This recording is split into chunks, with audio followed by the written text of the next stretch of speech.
Pen. I think we're live. We're live for episode 4 of Creative Corner, and today I am joined by Andy. We're going to get to Andy in a little bit of this in a second.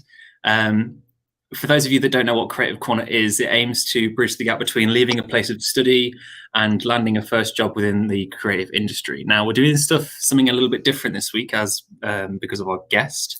We're going to be talking a lot about the music industry and how to cultivate that passion and bits around that, and how COVID-19 has affected that sort of thing. So Andy, if you want to go ahead and introduce yourself, who you are and what you do. Yeah, I'm Andy. Some people know me as Brains for Breakfast. I'm a musician. I write original music. I play guitar, ukulele, harmonica. That's pretty much me in a nutshell, really. Nice.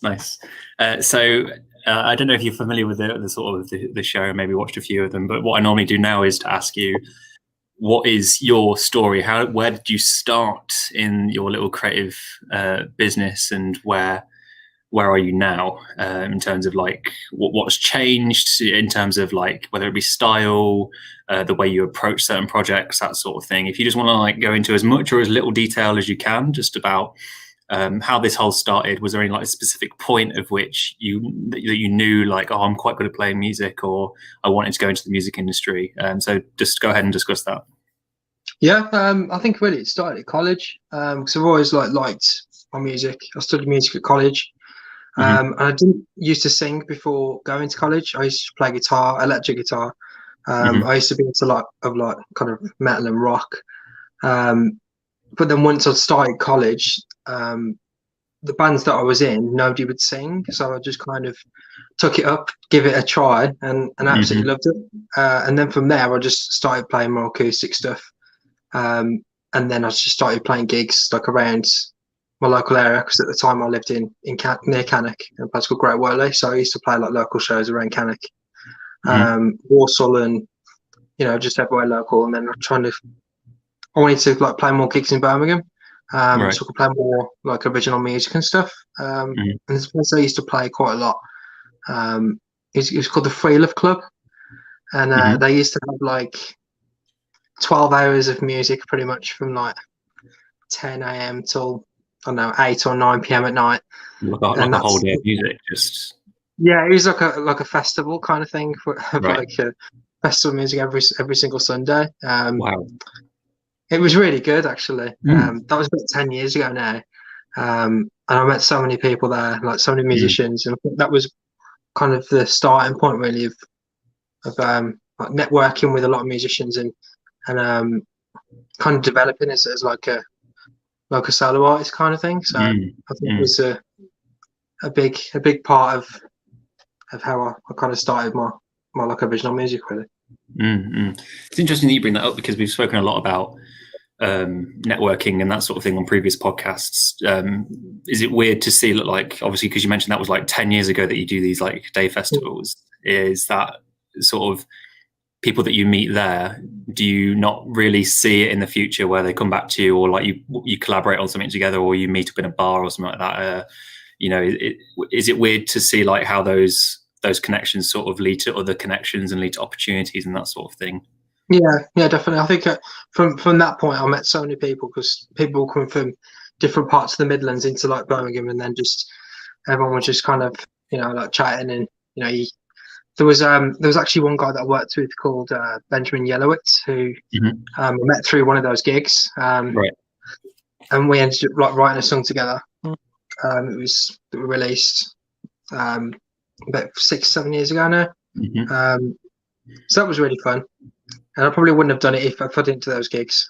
And we had like totally different styles of music as well, so that kind of helped write a song, because it was just like our ideas were totally different, whereas I was just just pretty much straight up acoustic. He had like influences from like a guy called James Blake, and it was very like atmospheric and stuff, and it was just a really different take on how I write music.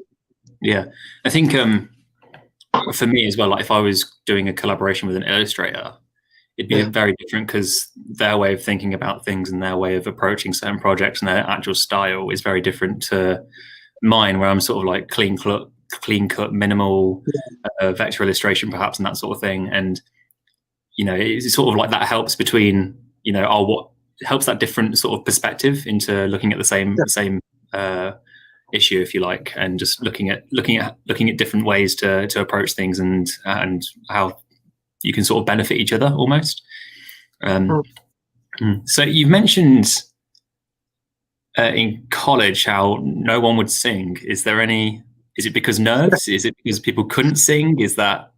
I think it was when I went to college, there was a lot of guitarists. It was like a flood of guitarists and like no other instruments. Right. It was just too many guitarists. I mean, it wasn't all. I mean, there was drummers and bassists, but there was majority guitarists. So I just wanted to try singing, really.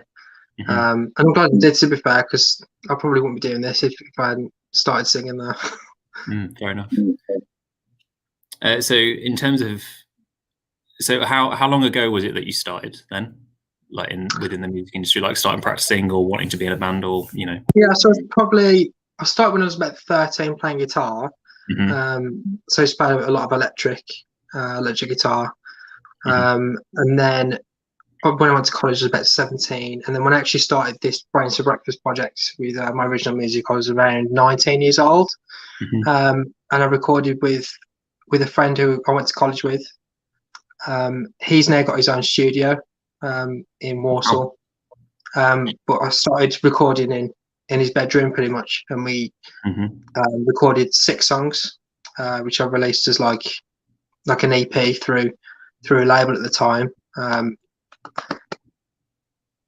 But Joe, the guy who I recorded with, he's gone on to do loads of different things, totally different to what I do. He works with a lot of kind of like rappers and grime and that sort of like industry. So it's totally different to what I do. Yeah. Is that brought in because of sort of what you mentioned before about having a different preferences and styles and ideas? Is that just the way he wanted, and then you was not wanting to go that way? So like what was the defining factors that made you want to go a different path?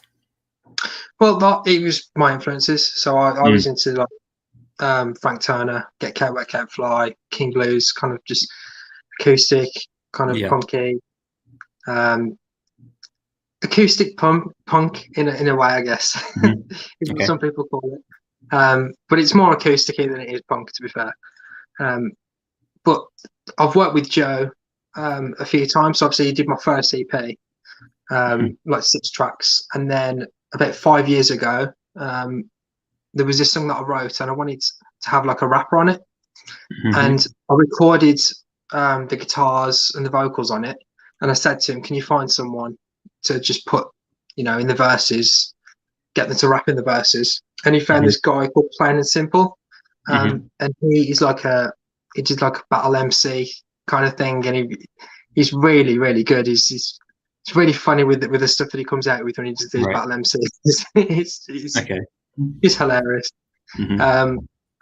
So he found that guy, and then he recorded on the track, and then it was finished. I'd never met the guy, and we'd collaborated without even meeting, which was I thought it was incredible. Yeah, through a friend, and it was like, oh, by the way, it's done. Yeah, exactly. And he messaged me. He said that I've found someone to collaborate on this track. And then I went in the studio to have a listen. I absolutely loved it.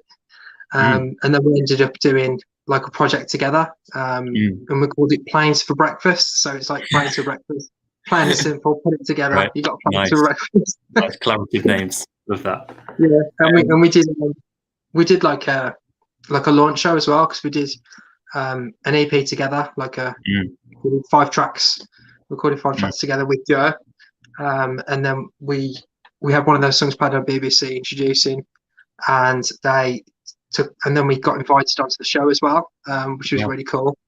And we played like a few songs and had like a little interview with the presenters, which was really, really good. Really enjoyed that. You've spoken a little bit about creating EPs with mates and that sort of thing. Now, from my knowledge of the industry, where does it was it ever like just jamming together in a studio in a bedroom, and like what was it that sort of went, oh, we could make an EP and release it? Was it always let's make an EP and release it, or was there any pushback, any sort of like, do I want to do this, or was it like, oh, we need to do this because it'll, why the hell not? Yeah, I think once I heard that track that he did, Mm-hmm. obviously the one that we collaborated on, I just loved what he did. Mm-hmm. I just wanted doing something a bit different. I'd done, Yeah. at the time I'd done like 3 EPs where I'd just done like my acoustic on my own. Mm-hmm. And I always wanted to like either be in a band or, just kind of venture out a bit. So I was just like, why not? I want to try something a bit different. So we ended up doing a few gigs together, and obviously we did that EP launch and stuff. And then it pretty much stopped there, really. We kind of just did, like, it was like about a year of doing gigs together, as well as doing like our other shows, because we had kind of crossed in between, and we did loads of cool things. I mean, through the stuff we play in Simple, I'll do there was like a TV thing for like a local called Big Centre TV. I don't know whether it's still a thing anymore. Okay. I think it might be called Birmingham TV now. But we did like it was like a kind of a musical showcase with like different musicians and stuff, and then it was just like a kind of a, I don't know how to describe it. It was just like a top of the pops thing, but not cheesy, like just like local artists just showcasing their music kind of thing. It was called Soundcheck TV. It was like they had like a few episodes with like local artists and that kind of stuff. Yeah, and that was really cool as well, because that like went out on TV and people would message me and it's like, oh, I've just seen you on the TV. It's like that 15 minutes of fame, isn't it? Where it's like, no way, no, everyone gets a bit excited because it's like almost like a once in a lifetime opportunity to be on TV, and it's especially like even at a local level, sort of. And obviously, you've spoken a lot about collaborating with different people and working with local businesses and that sort of thing. It's obviously something that you speak quite highly of, and you obviously hold it quite close to your heart about working on a local level. Is that still true? Yeah, definitely. I love working with like independents, and especially with like venues and stuff as well. Again, I like playing at bigger venues as well. But I just love supporting like local musicians, local businesses, and that kind of thing. And it all kind of ties in with the people that you meet, really. Yeah. Sort of leading on to this is, you speaking about the local thing. You also went to Switzerland a few times, right? Yeah. To do a few gigs there, but even then, the gigs were local. They weren't huge events. They were just like little local groups. Do you want to like explain how that process came about and the people that you worked with in order to do that? Yeah, it started with my friend David Young. He went over to Switzerland and he had some shows over in, I think it's a place called Grindelwald, somewhere like that. And there was a guy called Mark Chesterfield who was the guy behind putting the shows on. And I said to Dave, I really want to do this as well. So he kind of got me in contact with this guy called Mark. And then he asked me to send over some tracks and some live performances that I do and that kind of thing. So I'd send all that stuff over, and then I pretty much went over on my own, never meeting this guy, just trusting from what David told me that it was all legit. Do you know what I mean? So you just trusted his word for it, that it was legit. Yeah, and I mean, he'd already done, exactly. He'd already done the shows, so I'd seen everything that he'd done, and he'd gone along with his band. So I obviously trusted that it was legit. So I went over and then I did. Obviously, Mark met me when I got there. When I got off the plane, then I went to Lausanne, and then he met me there. And obviously, it was really strange because I'd never travelled alone so far before, and I'd never, actually no, I'd played abroad before, but it was different this time. It just felt different. But it was a brilliant experience because he arranged all the gigs, and we had like about three gigs I had the first time I went. There were different ones each time. The first one was at like a new venue that was opening. It's called Hop House 13. I think that was a place called Stans. And then there was another one that I did in the day that was like an outdoor cafe thing. But it was like overlooking the mountains and stuff, like by a Wow. river, and it was just incredible. Like it was just such an amazing gig because of Almost seems the surreal. scenery. Like, what have I Yeah, done to, yeah, and how has this happened? exactly, exactly. It was just so peaceful and just it was Mm. just a great gig. And then I Mm. had another gig at an Irish bar for the last night, and that was just incredible because Yeah. the crowd was just loving it, and as they got more and more drunk, they just got more and more involved. And What happened? Right? Just, I think, right, Christmas last year, I just finished work, and we all went to like a little microbrewery.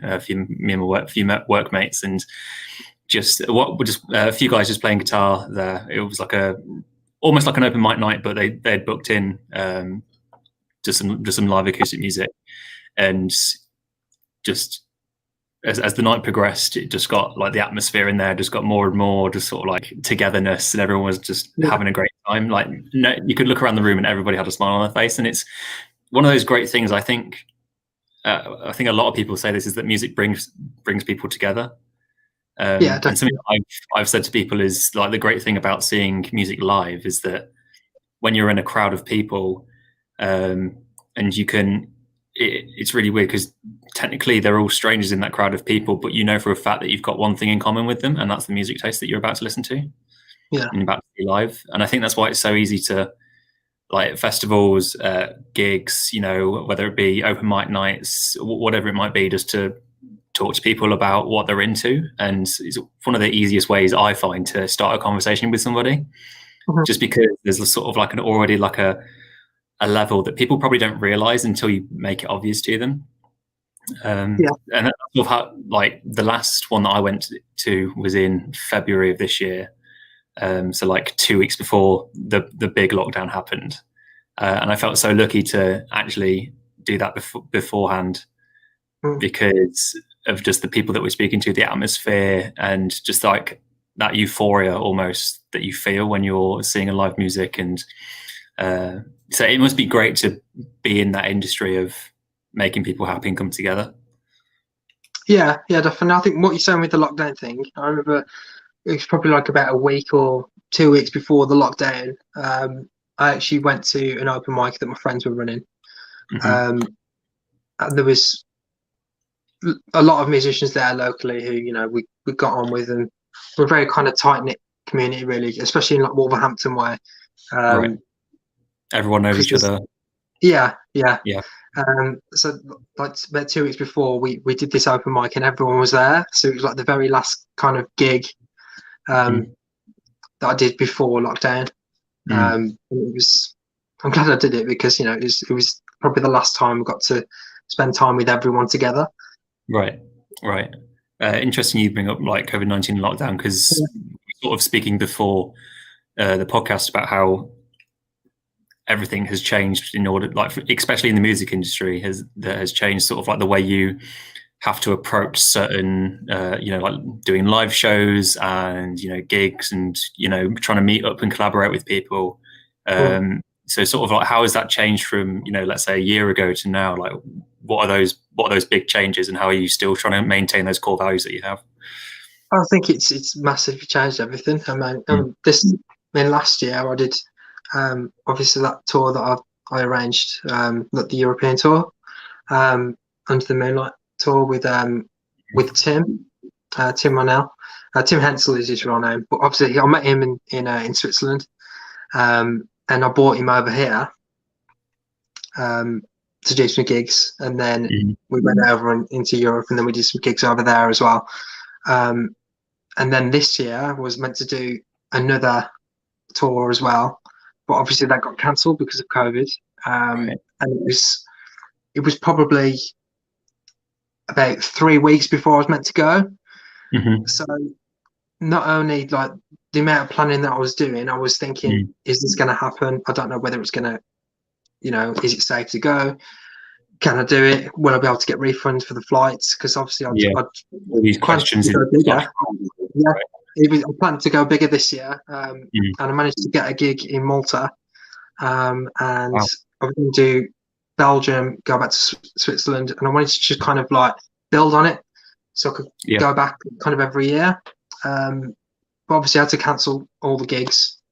I mean, I hadn't even booked the flight for Malta because by that time I knew that it wasn't going to happen. So I was just like, there's no point even trying because it's just going to be more hassle than it's worth. Mm-hmm. So yeah, it was a bit of a shame, but I've kind of changed things. The way that I do things totally different, and I probably wouldn't have done half the things that I've done if it wasn't for lockdown. Like I've just, Right. I've So just kind of bit crazy, really. Like it's just with the things that the ideas I've come up with. Yeah, it's closed off some opportunities, but also opened other opportunities for you, and that's developed in a whole different way because we've seen a lot of. I'm very into like electronic music, and I've seen like live DJ sets that I've just been able to, instead of flying over to the country like Germany or somewhere like that. I've actually just been to tune in from home and listen on my own stuff. Like, all right, yes, I have had to stay up until like 3 o'clock in the morning just to listen to who I want to listen to, but it's worth it because it's still live. It still brings people together, just in a digital format. So it's not the feelings that I sort of touched upon before are not as enforced, but they're still very much there because you are speaking to people from not just a local place. So let's say I went to go somewhere in Birmingham, like you'd imagine that a lot of people are either from Birmingham or surrounding cities, and have come to there. And then you take that to a digital format, and it turns out that everybody's from all over the world is in that one place. And I think that's where internet and social media sort of come into it a little bit, about how we can bring people together with very different views on life and very different upbringings, and and bring them together in a sense, and to make them agree upon something, which is great music. That's my point. So in terms of like creating music, what is that process? Is there like a sole idea? Do you have to get riled up about something, or is it like you've got like an idea for a lyric? Is it from a conversation you've heard in the street? Is it what is that process like for you, and how does it go from idea to final product? It usually comes with like kind of stories, usually kind of something funny or something a bit weird. It literally can be anything, really. Right. I think I try and kind of make things light-hearted, kind of thing. Like there's a song that I did called Guitar, Keyboard, Ukulele, and Melodica. What a song! But that song was pretty much created when I went to my friend's house. We had a jam, and he was like, "Can you come up with a song?" And I was just like, "Yeah." And then I was just kind of guitar, keyboard, ukulele, and melodica, because that's what we were jamming with. So like, what was in the room is what the song became, and it was just pretty much having a good time, and that's where the song come from. And I think that's where a lot of the songs kind of start, really, just funny things and just just experiences that happen. I mean, 10 Hours a Day is probably another one. When my plane got delayed and I missed all the shows. So I just made a song out of it, and why not? I remember when that was released, and I was like, "Is this a true story?" It sounds like a true story. Yeah, exactly. You did the artwork for that as well. That was you did the artwork for that, and that's when that's when Ben was playing bass. So sort of how that came about was, for a friend of a friend, it was sort of like, oh, you should speak to Ben about doing some work. And then Ben messaged me at one point because he knew I was doing graphic design at uni. And I think it just started with just a general poster, which he then passed on to you, obviously, because it was just me and Ben doing the back and forth. And then slowly Ben went on to do his teaching career, right? He's still in that teaching career, I think. He's teaching now. He's a full-time teacher. Yeah, music teacher now. So he's gone and progressed on, and now it's a back and forth between me and you about designing, and here's a post that we were thinking about, or a new piece of artwork, so something to go on Instagram or whatever it might be. so yeah, to go from, it was sort of like just random, like, can you do this for us? And I was like, yeah, sure. And I'll, check it out. And then 2 months later, it was like, oh, we've got another, we've got, Another gig. we've got another gig to do. It's time to do a poster again, Max. And you just use what we did before.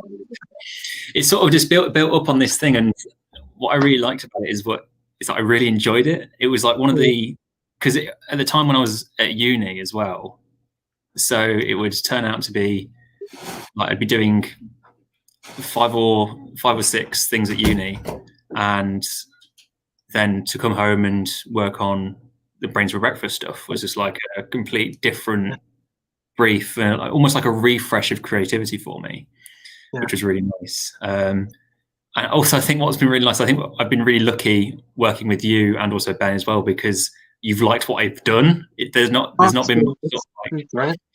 It's just so simple, but it just works. I like the way that you do like the kind of the cartoony sort of vibe. Like, I've actually got something actually. So I've got a few. Got the album. Oh, look at that! I've not seen this in person yet. That's crazy. So like, mental. Yeah, so that was the most recent thing that we've worked on together, was the album cover.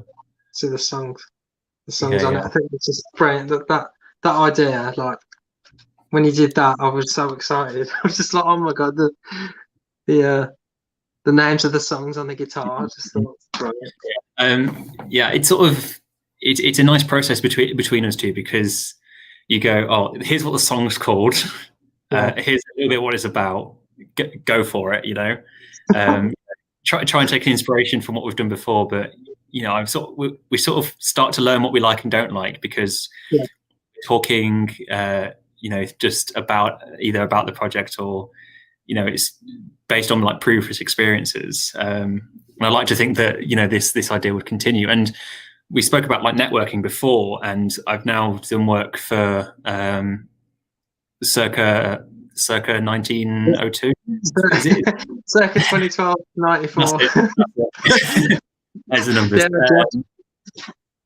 Because you've told him about my work, and then I've done through that same process, and it's just been a really nice like back and forth between us two, because of we can just jump in, work on the project, and get it done. So and I believe some of my work is actually hanging up in the room that you're in right now, right? Is that correct? Or I'm in there. There's one at the top. Yeah, look at that, beautiful. I think there's another one as well. Let me. There's a tour poster somewhere. There's one there. That background was one that you did as well. Yeah. So like, I'll use that for a few things. Just when we did like the gigs with Ben, when we first made that, we just kind of used it and updated it with like gigs that we had coming up, and then it was just use that background and then just put in the different gigs that we had. So it was really handy. Like it was so easy because we could just update it every month or whatever and just reuse that content just to It's like a usable graphic, really, that you were like, oh, we just need a simple background just so we don't have to keep pressing you just do like simple copy of that sort of thing, And if I can make that more accessible to you and make it easier, make that process easier for you, then I'm more than obliged to do that. So it's been really great because we've done a few things together. We've done album covers, we've done just general EP stuff, and then also posters as well. There's something else as well that. Oh right, okay. So as well, like when I released the album, obviously I did the wrapping paper thing. So oh my god, it's so good. There's a bit of backstory about this wrapping paper, though, isn't it? Because when the album cover came along, it was sort of like you then asked, "Oh, can you redo the logo for us?" And I was like, "Yeah, sure, I'll do whatever."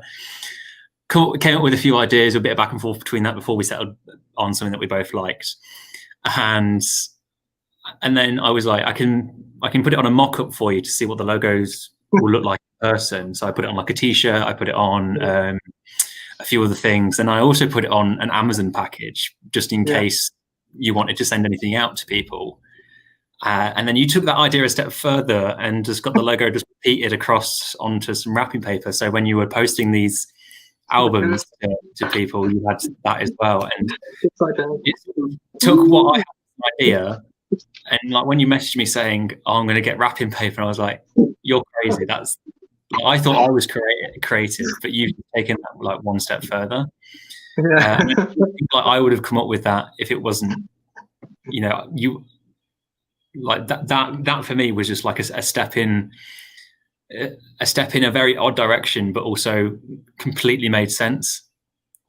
Yeah, I just wanted to do something with the when I sent it to people, because obviously I couldn't really meet people in person because obviously of COVID. So I was thinking, like, I don't want to just put it in just an envelope or whatever, just put it in a package and then open it. The whole kind of like they got it and then they go, oh my god, it's like this wrapping paper, like almost like a gift experience. Yeah, exactly. Like it's like as a present. But I've got the t-shirt as well. Just wanted to show that. Yeah, so this is sort of a look at that. That's brilliant. This is sort of just one of those projects that just snowballed a little bit because it was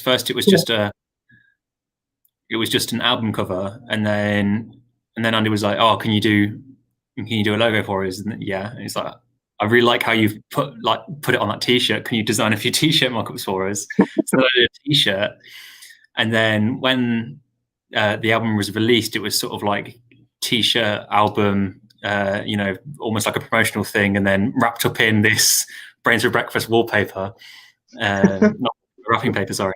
And I was like, oh my god, it's everything it needed to be, and it's almost like you're giving a gift almost, and even bought it themselves. But it's just that whole experience of buying something and having that sort of, almost like a story being given there of there's this wrapping paper, there's this everything that's involved in that is there, and you're like, wow, okay. So I also did when I was like wrapping this stuff as well. I did like some origami for every person, so I did like one or two, and then I did some like personalized kind of origami stuff. There was one friend, Amy. She's recently had a kid, and I did like a little kind of baby grow kind of origami thing. Nice. And put it in a hat, and then just put like a little message on the baby grow. And I thought that was like a nice little personal touch to put in as well. Like, so I had a great time kind of, wrapping all the stuff and doing like the origami for everyone and just making it personalized to everyone, really. Just as a little thing to, just to everybody that had bought one, because I imagine a lot of these people were also your friends as well, from judging by how you stay connected together with each other. Is it mainly? A lot of people with like either musicians or friends or just people you meet on the way, and as well I wasn't actually going to do t-shirts at first, and I wasn't actually going to do physical copies, but I had somebody who like kind of sponsored the project kind of thing. So once I put up that I'd done the album, it's going to be released and that kind of thing, somebody messaged me and was like, I'd like to sponsor you towards the album. So really it was down to Barbara, and she was the reason really that I did the t-shirts and CDs, because she kind of funded the that kind of side to it, really, which was incredible. And Barbara's like she's Babs. Everyone knows her as Babs. But she's like you need anything, go to Babs. She's that person. Honestly, I didn't even ask. That's the thing. Like, it was, I didn't even ask her to do it. She just literally sent me a message like, "Oh no, you can't do that. Like, you've helped me enough through the years. She's come to gigs and she's watched me all this stuff." She's like, "No, I really want to help you with this kind of thing." Yeah, it's kind of like, so. I think that's great. That's another connection that you made, and then later on down the line when you decide to release an album, that they come back and were like, "Oh, we're going to help you. We're going to sponsor this so you can get some merch printed," that sort of thing. Babs is great, because I met her at a gig about 10 years ago. It was a show in London, and it was a place called the Astoria. It's quite a famous venue. Mm-hmm. There was a band that were playing there, a band that I love called Get Cat Whack Out Fly. One of my like biggest influences, really. Mm-hmm. And she was standing next to me, and we started talking. And she was like a big fan of this band. She'd seen them like 15 times in that year or something stupid like that. There's so many times that she's seen this band, and she was the kind of woman who went to loads of gigs, all over the country, supported like musicians, and she's just great. Like, because she's like, she knows everyone. Like, she knows so many bands and artists. How to help them. Like, yeah, just it's a great way that she's done it. She just helps out, spread the word, and she'd take videos of the bands and put them up on YouTube, and like almost like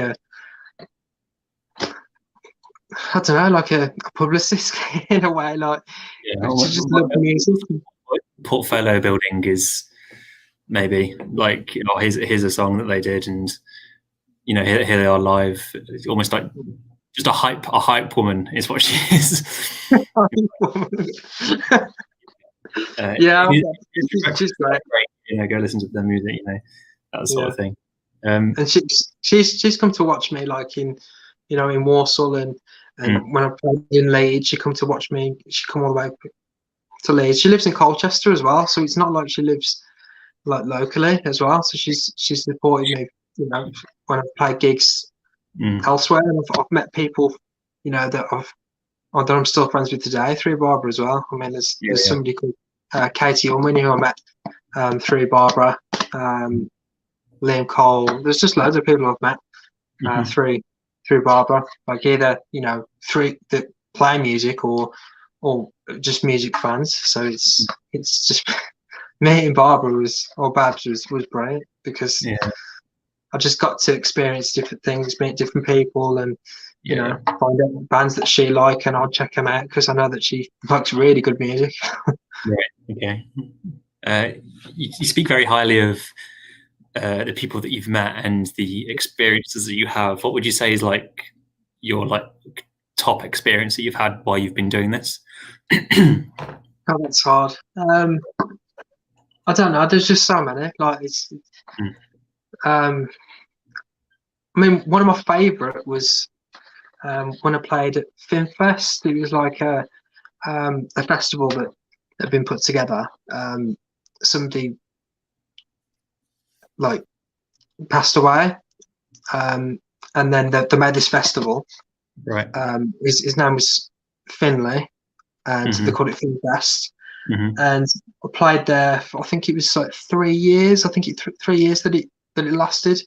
And then the first year was brilliant. Like, I loved it. Was just really, it was a different festival. The way that they organised it, I thought about everything. They had like different little challenges and eating challenges, and just they had like, it was quite a small festival, but it was like everyone like knew everyone kind of thing.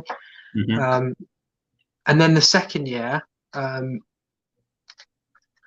headlined this second stage, and I had like 2 stages, and then they kind of brought some kind of like well-known artists as well, and it was just such a good festival. Like, I stayed there for the whole day, and it was just brilliant. Like, it was just the way that they organised it. Was it a small startup festival then? Was it? Yeah, it was like kind of, because it was really for like to kind of commemorate the Finlay, but it was just organised so well. It was just such a good like festival, and then they had like other gigs that they did as well, and they raised a lot of money for charity, which is even better. So I think that was one of my favourite things that I've done. Bringing people together, raising charity, sort of doing everything they can within these, like just like a few days, perhaps. It seems great that you've been able to have so many opportunities, and to play festivals, and even just just local gigs and that sort of thing, because they always seem to be like bringing friends together, meeting new people, but it's all like just like a domino effect of one person will know one person who knows another person, that person comes to the gig, that person then buys some merch. It's sort of like this weird cycle, but you don't know when all the gears are going to line up together. And yeah, it just seems that you're doing an extremely brilliant job of keeping that value that you have of different people and making them come together and working together and collaborating. So yeah, it's something you must be maybe don't realize what you're doing, but but when you look back and you have opportunities, it's mad. It's like how it just happens, because once you start doing your gig, you get one gig and then it leads to another thing and then another thing and then someone else, and it just rolls and rolls and rolls. Mm-hmm. And then there was one stage like about 6 years ago where I'd have so many gigs, just like every week I'd have gigs. Mm-hmm. And on top of this I'd be working as well, so I'd be working and then doing gigs and then booking time off, and then I don't know how I did it. I really don't. So I think it's important to mention though, this is, you were working on, was it did you have a full-time job, part-time job, was it? Yeah, I mean for the last 5 years I've stayed in the same job, Right. working for DHL, but before that I was kind of working agency work, and I was still working full time, but I was still doing the gigs as well. So I kind of slot it in between all that kind of work stuff that I was doing. And you have to be very organized to try and remember everything that's going on. Yeah. So not only have you got the gigs, you need to prepare for the gigs, you need to practice your music and record and all the other endless things that you're doing, like all your stuff on social media and whatever, like updating and all that stuff. And then you need to think about work as well. You need to think about, when am I working? What do I need to book off? Do you know what I mean? Yeah. So you need to really keep your schedules kind of together to kind of, find out what you're doing.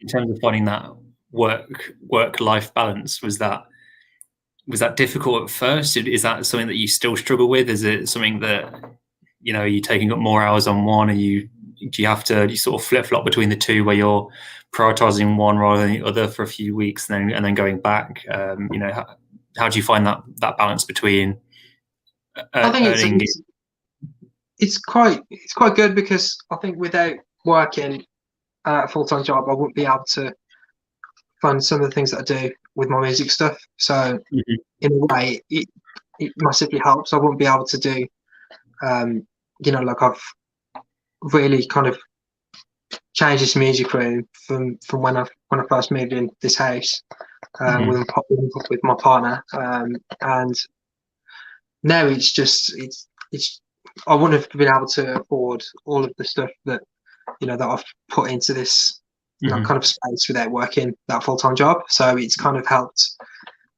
do that. And obviously with work, like when I was doing gigs and stuff as well, I'd kind of plan in advance what I'm doing, especially with the tours and stuff. I'd just book it off work, have I don't know, a week or 2 weeks off, so I could go and do that. I mean, sometimes it does clash because I work shifts, so sometimes it can I might have to miss a gig, but it's one of those, isn't it? It's at the end of the day I've got a job that can help fund these sort of things that I want to do. So I'm living and know where guys.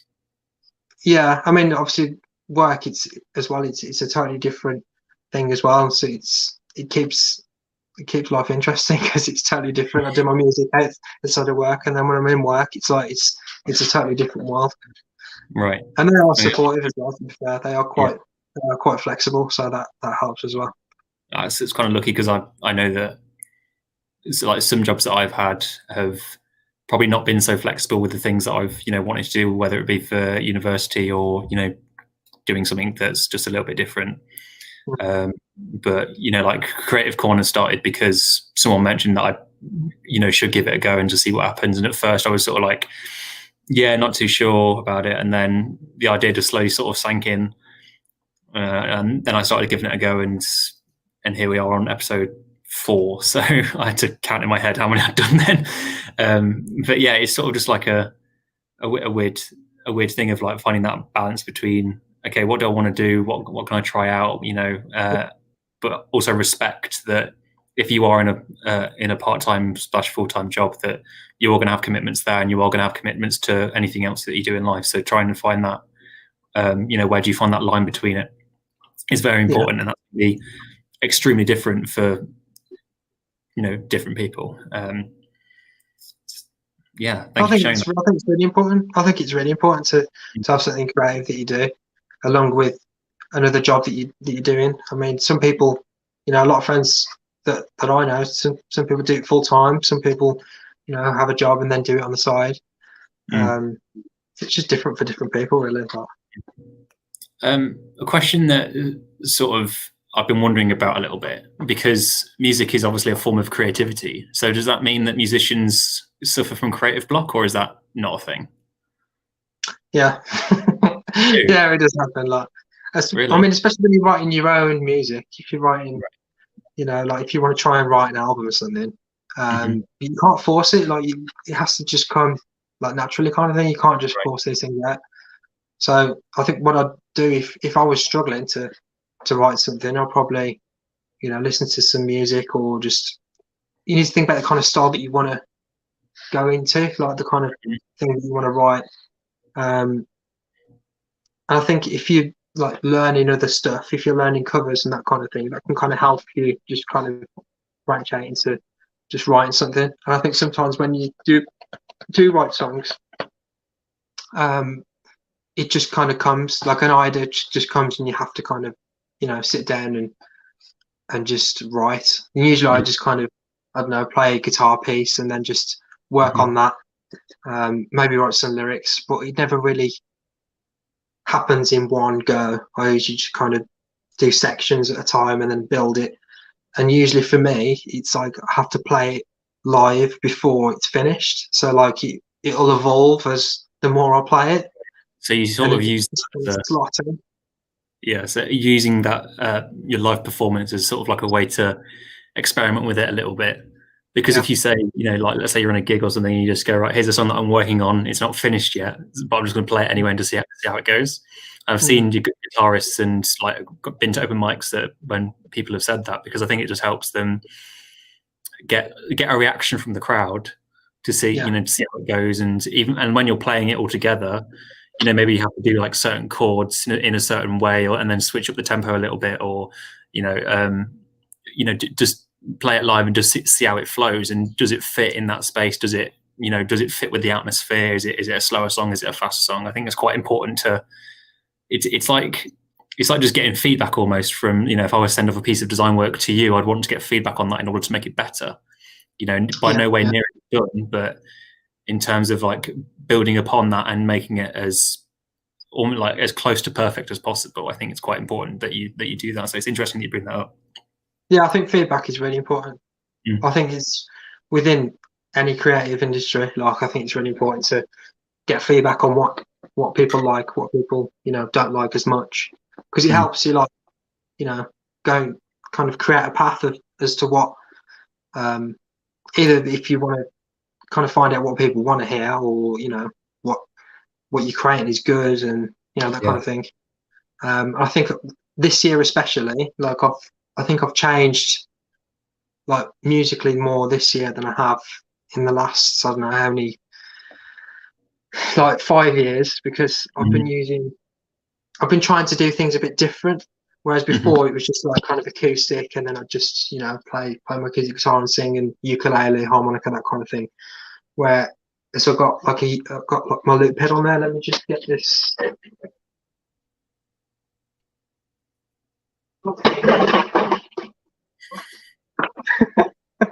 So I've got that was my ukulele, it just fell on the floor, but it's in a case. So like I've got like a pedal board now. Right. This is my loop pedal. And I've been using this a lot more over lockdown, and this is actually something I made myself. And it's, if you look at this, where is it? Can you see? There's one of your designs on there as well. Look at that. This was designed by Max. It's just literally like a plank of wood, and I've just put all these pedals on there because pedal boards are expensive. Right. So yeah. Yeah, I've just just changed it on the stream so they can see it in a bit more detail. Do you want to hold it up just a bit more? So these are the pedals that I use sometimes now. Like, so that's like a loop pedal. I can loop everything. I can have like my microphone, my guitar, my bass. I can just kind of swap between stuff, and you can even have like a drum beat on it and stuff as well. And that's really been fun using that during lockdown, especially like on live streams and stuff. It kind of mixes things up a bit. And then I've got a tremolo pedal, like a reverb delay pedal. I use that for a song called Red Romance. And then my distortion pedal, I use that with my electric guitar that I recently bought. And I've got a bass, like an octave pedal as well, that kind of makes things a bit deeper and cool. But yeah, that's my my little setup that I've started using. Yeah, it helps to kind of be creative and just go off on one, and just because I've been doing a few like instrumentals and stuff as well. I've done I did Mario as well. I did Mario on the bass and the ukulele. Nice. Like the main theme tune to that. Yeah. I've done like a Zelda thing as well. And just kind of brought all that kind of stuff into the music. So I like creating different sounds. And I think my strong point is kind of like melodies more than lyrics. Right. I think I find it easier to create melodies than I do writing the lyrics. So that's another reason why I like doing, instrumentals and stuff. Same with on the album as well. Like there's 2 instrumentals that I did on the album, and it's totally different to what I'd normally do. Like it's just, I just wanted to try something a bit different, and that's what the greatest thing about doing music is. Like, especially these days, you can do what the hell you want. Like I think the internet. I think the music industry is pretty free of judgment. If you're posting something and you're like, so here's a song that I really like, and I've done an acoustic version of it. It's not, and like what I like in the music industry is that they admit nothing's perfect, and it's like it's not perfect, but here it is. Or I post this because I had a sore throat that morning, or something like that. And just seeing how like different people's take on it is like looking at a creative brief and seeing different people's responses to it, and how each of that is different, and how they've created their own answer to that project. And I think I've bought albums and listened to certain music that has either a certain remix to it, or is an acoustic version, or is just like a completely stripped back version, so it's just lyrics, it's nothing else. And just how that changes the style, the atmosphere, the emotions that it gives off, how you react to it, and whether it fits with what you're doing, or does it help you work, does it make you think, all these different questions are, even though it's the same song, it can actually convey a very different message. I totally agree with that. I think there's something I covered recently, which was on a program called Schitt's Creek. I don't know if you've watched it. I've heard of it, haven't watched it though. It's so good. Honestly, it's brilliant. It's like a kind of a comedy sitcom sort of thing. And there was a song on there, Simply the Best by Tina Turner. And the guy who did it, he did like a totally different version of it. It's an acoustic version of it. And it makes the song sound it's totally different. Like at first, when you first hear it, you think, oh, okay. And then when you hear the chorus, it's like, oh my God, it's that song. And it's like, didn't even realize. And it's totally the way that he did that was brought a total different emotion out to what it actually is on the original. So it's the way that you can play a song can totally change the meaning of it. Definitely. Again, like bringing back that into like the remixes and stuff, is just how that just changes a completely different, because you can up a tempo, you can change the lyrics, you can swap verses around and that sort of thing. It has a completely different meaning, which I think is really interesting. This is probably more apparent in potentially music. I'm not sure. Is there any either within your work, whether it be in the lyrics or in the songs and stuff, is there any like hidden meanings? Is there any like secret messages that you ever like tried to put in there, or like a message that you've tried to get over to the listener, or is it something that you're just like, here's a song about a ukulele, a guitar, and a melodica? Is it as simple as that, or is there something more to it? Some songs, like I think a lot of like my kind of signature kind of songwriting is pretty much straight up, what you hear is what you get kind of thing. Do you know what I mean? It's kind of clear. But there are like a few songs that I've done that are a bit more kind of, I don't know, occlusive or whatever. Just when there's that song that I did with Benjamin Yelowitz, we wrote a song called "Colliding Faith," that one that we collaborated on. And when we was coming up with ideas, we thought we was penning things down, and one of them, I mean, that was kind of could be kind of controversial now, but it was to do with kind of like, it's to do with like religion. Okay. And it was kind of, there was a section in the middle that we did, and we read from like this Bible, and it was really like, it was a really strange section. It was something I'd never usually do. Going back to that kind of, when you collaborate with people, and I wouldn't have done this in the song, but it worked. And what it did is it put the microphone in the corner. No, that was the next bit. So we read from this Bible backwards, and then we just kind of mumbled everything. And then he put like this kind of mad kind of, just, I don't know, it was like a synth sound in the middle of the song, and it was just madness. And when he suggested it, I was just like, what the hell is this? Like, like reading from a Bible and then just whispering and then putting synths over the top. And I was just like, how's this going to work? And then when you put it together, like it just did. Like it just I reckon it worked.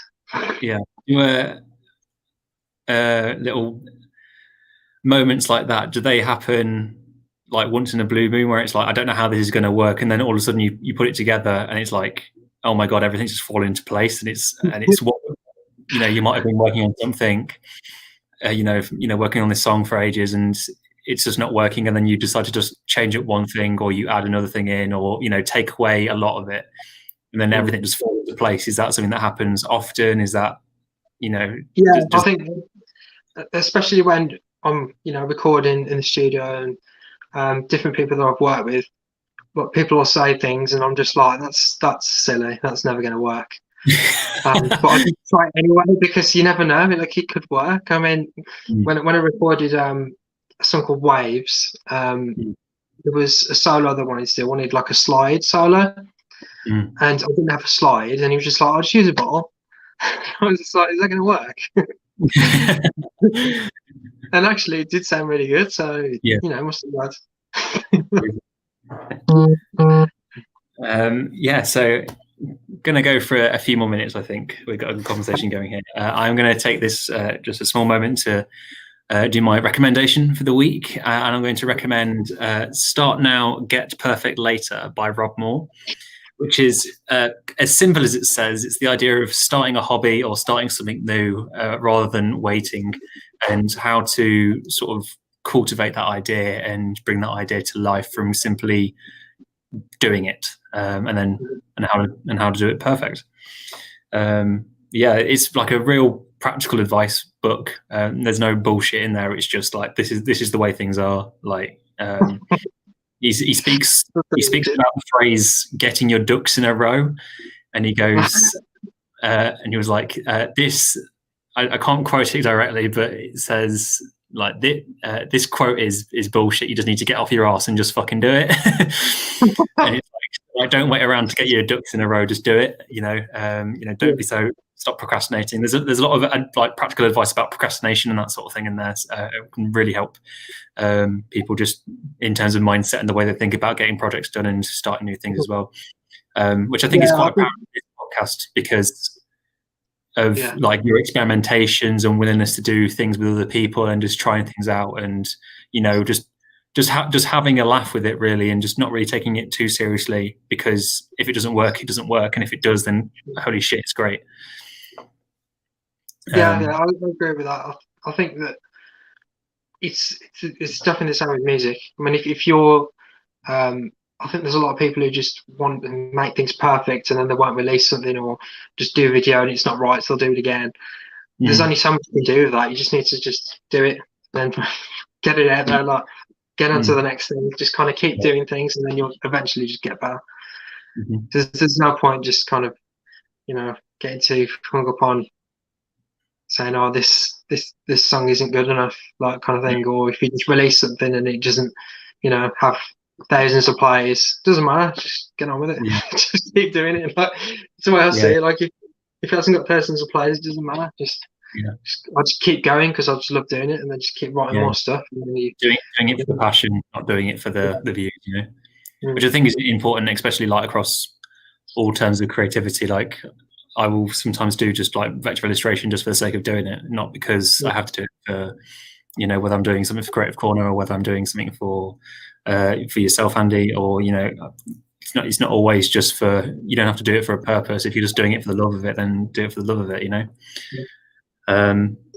So yeah, I think final question, Andy, or maybe like final two questions perhaps. How do you think the music industry is going to be changing within like the next few years? I think it's already changing, to be fair. Right. I think since, like a lot of the venues have closed and stuff, people have kind of moved on to online, like live streams, and especially for solo artists, I think it's a lot. It's like, I think it'd be easier for solo artists more than bands. So I think that has a certain advantage to, people like me who, plan their own. But I think obviously I think once COVID like restrictions go down and like venues start opening again, well, I think a lot of venues are probably going to close anyway, because it's really easy to shame. There's venues that I've seen already that can't cope with lockdowns, they've had to close and stuff. But I think within the next few years, I reckon that people will do things more independent. I mean, I know that a lot of independent artists are more common now, but I think even more so. I think especially with shows and stuff as well. I think if venues are closing, then I think people will just put shows on either way, and hopefully it'll, kind of bring independent artists close together, and like, people putting on shows and stuff, which would be good. I don't know. It could change a lot, really. I mean, I think that more people will do stuff online, and more people are releasing music because it's getting easier to, release stuff. And I don't think you need a label as much as you used to either, because it's so easy to just, set up a channel, set up a YouTube, Facebook, Instagram, or whatever. And then if you want to release music, I mean, back in the day, it used to be, you'd get your music out through CDs and vinyls through, like HMV. Whereas now it's like you just click a button and you can listen to the music. So it's going ever more towards streaming, and CDs are the only reason people do CDs is for a personal touch. So it's like it's going to be going more and more towards streaming, and I don't think that's going to stop. I think it's just going to keep going, and I don't think that you'll probably see new kind of streaming services come up and bubble up and try and compete with Spotify. I think that Spotify will probably, don't know, who knows what could happen with Spotify, because it seems to be like the big one, really. But the end all of streaming. Yeah, I mean, what's there? Because like, I mean, look at MySpace back in the day. Everyone like loved MySpace. Yeah. What's MySpace now? Like, MySpace is just gone. Yeah, it's kind of nothing now compared to what it was. So who knows? It could all flip, and Amazon could take over the music industry. Who knows?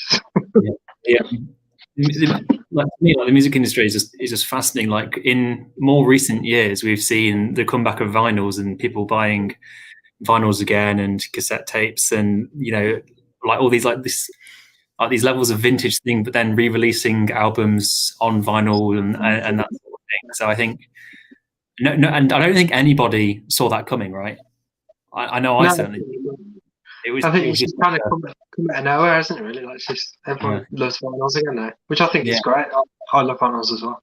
Hmm. Yeah, People missed. I think people missed that like personal, like kind of holding the thing and that like looking at tactile feel of a it. CD, putting your fingers over the cover, and yeah, I think it makes a lot of sense as well. Like we've with Zach and Ross, who I had on the show on episode 2, we've spoken a lot about like digital versus print. And like the differences, and that print will always have a place in the world because of that tactile feel and that experience of actually like looking something and putting your hands over it and actually looking at it in person rather than looking on a screen, which is just a flat surface. Mhm. So yeah, but again, we're having that conversation of where where does it go? Is there a way to evolve it in such a way? Is there a way to change it in such a way that people make it more accessible to people? What are those next steps in order to sort of like keep both, but ultimately will one take over the other and that sort of thing, which I think we've discussed today. Like you can't really judge what's going to happen because it's just so out there. Unpredictable.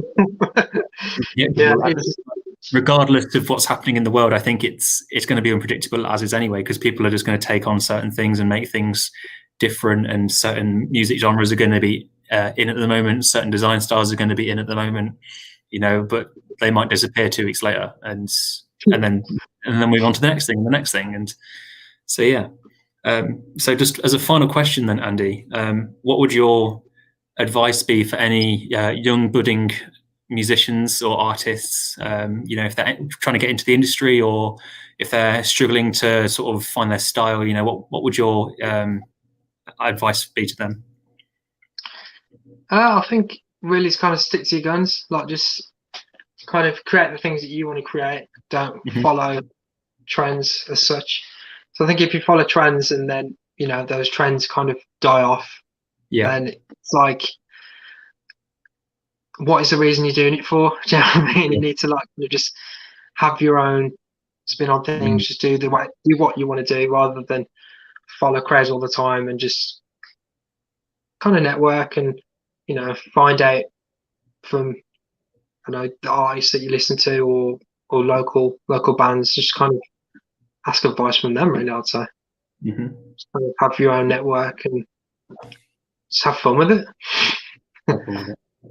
Yeah, and that's a great way to end it. So thank you very much, Andy, for joining me today for Creative Corner. Hopefully you've enjoyed it.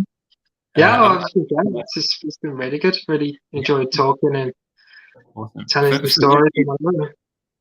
For the listeners that don't know, like this is mine and Andy's first real conversation. We were planning to meet up before lockdown happened, and then COVID hit us, and then we were just like, well, guess we're just not going to see each other.